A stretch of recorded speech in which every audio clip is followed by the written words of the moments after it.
ಎಲ್ರಿಗೂ ನಮಸ್ಕಾರ. ನಾನು ಅನ್ವಿತಾ ರಾಕೇಶ್. ಇವತ್ತು ನಾನು ಕಡಲೆಕಾಳು ಹುಳಿ ಸಾರು ಮಾಡೋದನ್ನು ತೋರಿಸ್ತಾ ಇದ್ದೀನಿ. ಕಡಲೆಕಾಳು ಮತ್ತು 2 ಆಲೂಗೆಡ್ಡೆನ ನಾನು ನೆನೆಸಿಟ್ಕೊಂಡಿದ್ದೀನಿ. ಸಾಂಬಾರು ಪುಡಿ ಮತ್ತು ಧನಿಯಾ ಪುಡಿ 2 ಮಿಕ್ಸ್ ಮಾಡಿ ಇಟ್ಕೊಂಡಿದ್ದೀನಿ. 2 ಸ್ಪೂನ್ಸ್ ತೊಗೊಂಡಿದ್ದೀನಿ. ನಾನು 3 ಟೊಮೆಟೊ ತೊಗೊಂಡಿದ್ದೀನಿ. ಕೊತ್ತಂಬರಿ ಒಂದು ಸ್ವಲ್ಪ, ಈರುಳ್ಳಿ, ಬೆಳ್ಳುಳ್ಳಿ, ಶುಂಠಿ ಹಾಗೂ ಹುರ್ಗಡ್ಲೆ, ಕಾಯಿ ತುರಿ, ಚಕ್ಕೆ, ಲವಂಗ. ಚಕ್ಕೆ ಒಂದು 2 ಪೀಸು, ಲವಂಗ ಒಂದು 4-5 ತೊಗೊಂಡಿದ್ದೀನಿ. ಇದಿಷ್ಟು ಕಡಲೆಕಾಳು ಹುಳಿ ಸಾರಿಗೆ ಬೇಕಾಗಿರುವಂತಹ ಐಟಮ್ಸ್. ಇದಿಷ್ಟು ಸಾಮಗ್ರಿಗಳು. ಈಗ ನೋಡಿ, ನಾನು ಆಲ್ರೆಡಿ ಕುಕ್ಕರಲ್ಲಿ ಆಯಿಲ್ನ ಬಿಸಿ ಮಾಡಿದ್ದೀನಿ. ಎಣ್ಣೆ ಬಿಸಿಯಾಗಿದೆ. ಈಗ ಎಣ್ಣೆ ಬಿಸಿಯಾಗಿದೆ, ಅದಕ್ಕೆ ಒಂದು ಸ್ವಲ್ಪ ಸಾಸಿವೆ ಹಾಕಬೇಕಾಗುತ್ತೆ.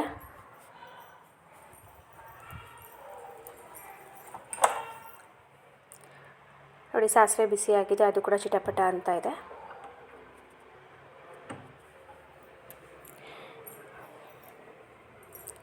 ಈಗ ಅದಕ್ಕೆ ಈರುಳ್ಳಿ ಹಾಕ್ಕೋಬೇಕಾಗುತ್ತೆ. ಈರುಳ್ಳಿ, ಕರಿಬೇವು ಹಾಗೂ ಬೆಳ್ಳುಳ್ಳಿ ಜಜ್ಜಿ ಹಾಕ್ಕೊಂಡಿದ್ದೀನಿ ನಾನು.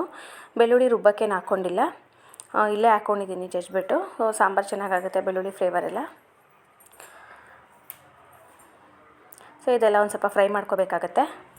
ಈರುಳ್ಳಿ, ಬೆಳ್ಳುಳ್ಳಿ ಹಾಗೂ ಕರಿಬೇವು ಇದೆಲ್ಲ ಫ್ರೈ ಆಗ್ತಿದ್ದಂಗೆ ಒಂದು ಸ್ವಲ್ಪ ಅರಿಶಿನ ಪುಡಿ ಹಾಕ್ಕೋಬೇಕಾಗುತ್ತೆ. ಅರಿಶಿನ ಪುಡಿ ಹಾಕ್ಕೊಂಡು, ಅದು ಕೂಡ ಸ್ಪೈಸಸಲ್ಲಿ ಒಂದು ಅರಿಶಿನ ಪುಡಿ, ಅದರಿಂದ ಒಂದು ಸ್ವಲ್ಪ ಅರಿಶಿನ ಪುಡಿ ಹಾಕಿ ಅದನ್ನು ಕೂಡ ಫ್ರೈ ಮಾಡಬೇಕಾಗತ್ತೆ.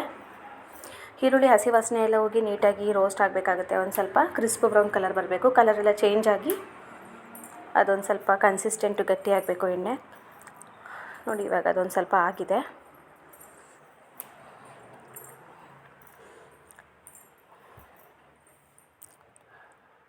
ಈಗ ರುಬ್ಬೋದಕ್ಕೆ ನಾನು ಟೊಮೆಟೊ ಮತ್ತು ಈರುಳ್ಳಿನ ಹುರ್ಕೋತೀನಿ. ಎಣ್ಣೆಲೆ ಹುರಿದ್ಬಿಟ್ಟು ಅದನ್ನು ರುಬ್ಬೋದಕ್ಕೆ ಹಾಕೋತೀನಿ. ಸಾಂಬಾರು ಮಸಾಲೆಗೆ ಶುಂಠಿ, ಚಕ್ಕೆ, ಲವಂಗ ಹಾಗೂ ಕಾಯಿ ತುರಿ ಹಾಕ್ಕೊಂಡಿದ್ದೀನಿ. ಹುರ್ಗಡ್ಲೆ,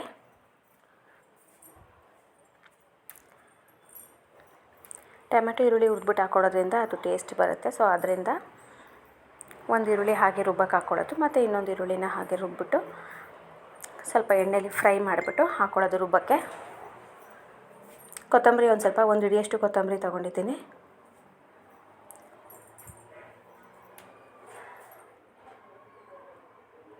ಈಗ ನೋಡಿ, ಟೊಮೆಟೊ ಮತ್ತು ಈರುಳ್ಳಿ ಅದು ಹುರಿದಿರೋ ಅಂಥದ್ದು ಅದನ್ನು ಹಾಕಿದ್ದೀನಿ. ಮತ್ತು ಮಸಾಲೆ ಹಾಕ್ಕೊಬೇಕಾಗುತ್ತೆ. ಮಸಾಲೆ ಪೌಡರ್ಗಳು ಸಾಂಬಾರು ಪುಡಿ ಮತ್ತು ಧನಿಯಾ ಪುಡಿ, ಅದು 2 ಸ್ಪೂನಷ್ಟು ಹಾಕ್ಕೊಂಡಿದ್ದೀನಿ. ಈಗ ಅದಕ್ಕೆ ಒಂದು ಸ್ವಲ್ಪ ನೀರನ್ನು ಹಾಕಿ ರುಬ್ಕೋಬೇಕಾಗತ್ತೆ.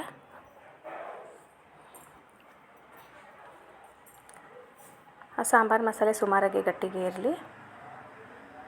ಆಮೇಲೆ ಅದಕ್ಕೆ ನೀರು ಮಿಕ್ಸ್ ಮಾಡಿಕೊಂಡ್ರೆ ಅದು ಕನ್ಸಿಸ್ಟೆಂಟ್ ಸರಿಯಾಗಿ ಬರುತ್ತೆ.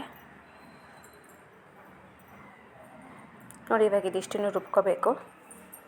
ಇದಿಷ್ಟು ಹುಳಿ ಸಾರಿಗೆ ಬೇಕಾಗಿರುವಂತಹ ಸಾಂಬಾರು ಮಸಾಲೆ ಅದು. ಇವಾಗ ನೋಡಿ, ಕಡಲೆಕಾಳೆಲ್ಲ ಬೆಂದಿದೆ. ಒಂದು ಸ್ವಲ್ಪ ಎಣ್ಣೆಲಿ ಚೆನ್ನಾಗಿ ಫ್ರೈ ಆಗಿದೆ. ಹೇಗಿರೂ ಕೂಗಿಸ್ತೀವಿ, ಅದು ಬೇಯ್ಕೊಳ್ಳುತ್ತೆ. ಅಷ್ಟರಲ್ಲಿ ಇವಾಗ ನಾವು ರುಬ್ಬಿಟ್ಕೊಂಡಿರೋಂಥ ಮಸಾಲೆ ಇದೆಯಲ್ಲ, ಅದನ್ನು ಹಾಕಬೇಕಾಗತ್ತೆ. ಈಗ ಅದಕ್ಕೆ ಒಂದು ಸ್ವಲ್ಪ ನೀರನ್ನು ಹಾಕ್ಕೋಬೇಕಾಗುತ್ತೆ. ನಿಮಗೆ ತೆಳ್ಳಗೆ ಬೇಕಂದರೆ ಜಾಸ್ತಿ ನೀರು ಹಾಕ್ಕೊಳ್ಳಿ, ಇಲ್ಲ ಮೀಡಿಯಮಾಗಿ ಗಟ್ಟಿಗೆ ಬೇಕು ಮುದ್ದೆಗೆ, ಅನ್ನಕ್ಕೆ ಎಲ್ಲ ಅನ್ನೋದಾದರೆ ಮೀಡಿಯಮಾಗಿ ನೀರು ಹಾಕ್ಬಿಟ್ಟು ತಿರುಗಿಸಿ ವಿಷಲ್ ಹೊಡಿಸ್ಬೇಕಾಗುತ್ತೆ. 1 ವಿಷಲು ಅಥವಾ 1-2 ವಿಷಲ್ ಹೊಡಿಸಿ ಚೆನ್ನಾಗಾಗುತ್ತೆ ಸಾಂಬಾರು. ಹಾಗೆ ರುಚಿಗೆ ತಕ್ಕಷ್ಟು ಒಂದು ಸ್ವಲ್ಪ ಉಪ್ಪನ್ನು ಕೂಡ ನೀವು ಹಾಕ್ಕೊಬೇಕಾಗತ್ತೆ ಸಾಂಬಾರಿಗೆ ಲಾಸ್ಟಲ್ಲಿ. ಸಾಂಬಾರು ರೆಡಿ ಆಗುತ್ತೆ. ನೋಡಿ, ಕೂಗಿಸಿ ಆದ ನಂತರ ಈ ಥರ ಕಾಣಿಸುತ್ತೆ ಸಾಂಬಾರು. ಚೆನ್ನಾಗಿ ಕಾಣ್ತಾ ಇದೆ.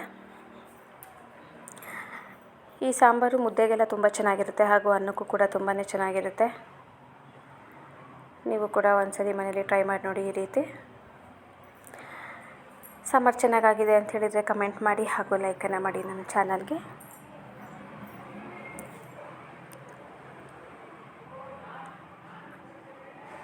Thank you.